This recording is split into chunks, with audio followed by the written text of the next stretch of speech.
এই মাছটা আমি আড়াই পাকে রান্না করব, বেশিক্ষণ রান্না করতে হয় না, অল্প রান্না করলেই নাকি হয়ে যায়।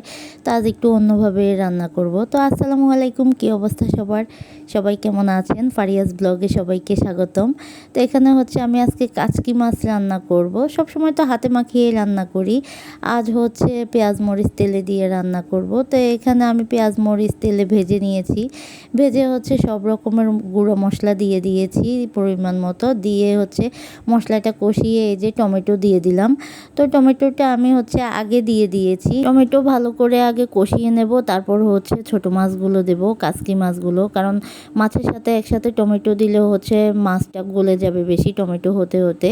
তো মাছগুলো আমি আগেই ধুয়ে পরিষ্কার করে নিয়েছিলাম, তারপরে এই যে মাছগুলো দিয়ে দিলাম। তো এই মাছগুলো হচ্ছে আমার শ্বশুরবাড়িতে বলে যে আড়াই পাকে নাকি রান্না করা হয়, আড়াই পাকে রান্না করলে বেশি মজা হয়। তো আজকে আমিও ঠিক আড়াই পাকে রান্না করছি। এই যে এক পাক চলে আসছে দেখেন, আমি নাড়া দিয়ে দিচ্ছি। এগুলো তো কোনো পানি দিতে হবে না, এভাবে মাছ থেকে আর টমেটো থেকে পানি উঠে গেছে।